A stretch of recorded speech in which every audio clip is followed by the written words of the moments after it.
everyone and welcome back to my channel. Reflecting on a milestone, Leah Remini is thrilled to be working toward her associate degree, but she can't help thinking about how her time with the Church of Scientology affected her education. The King of Queens alum, 51, posted a throwback photo of herself via Twitter on Sunday, January 16th, and shared some memories of her life at 16, the age she was in the picture. "I was ready to take on the world," she wrote, "but at this point I had been living the life of an adult for years, even though I was a kid." The Troublemaker author went on to claim that she received no formal education for years before the photo was taken. "Instead, I've been working for years so that I could support myself and my family," she continued. "For the last 38 years of my life, I've been living and working with an 8th grade education. Instead of going to school, Remini worked at an insurance company and later began pursuing an acting career. I saw a successful acting career as a salvation," she tweeted on Sunday. "It would help me get my family out of poverty and give me a higher standing in Scientology, which I truly believed was helping to save mankind." After years of struggle, the second act star became a successful actress, though she had to work on softening her thick Brooklyn accent. "Had you told me then that I would be a student at NYU at age 51, I wouldn't have believed it," she added. "I had big dreams back then, but when I look back, they were rooted in my desire to survive. I couldn't have imagined a world in which I would be a university student at my age." The Kevin Kenwaite veteran announced last year that she had been accepted at New York University for an associate's program in liberal arts.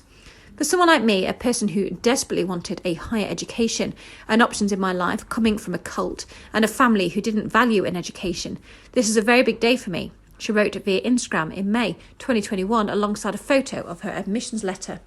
"That didn't come easy. This was one of the last chunks of my life that I am taking back for myself from Scientology."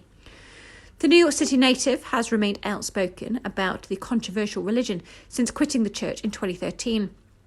After publishing her memoir in 2015, she co-hosted and co-produced the Emmy-winning A&E docuseries Leah Remini, Scientology and the Aftermath, in which she interviewed former members of the church about how it affected their lives. Last year, the old school actress said that she didn't respect the way Laura Prepon handled her exit from the church. "For those of us who were in the public eye and who were speaking on behalf of Scientology, getting people into Scientology, I feel that we have a responsibility to do the work when we find out that none of those things we were doing was not only not helpful, but damaging and very harmful to people's lives," Remini said in September of 2021. "Some people, like Laura, feel they don't have a responsibility to speak out." 1 month prior, that 70s show alum revealed that she hadn't practiced Scientology for nearly 5 years. "These are tough times for the church," a source told Us Weekly at the time. "Years ago, it almost unheard of for a Hollywood star to openly walk away, but the tidal wave of backlash generated by the likes of Leah and other whistleblowers has changed that." Thanks for listening. Please like, comment and subscribe.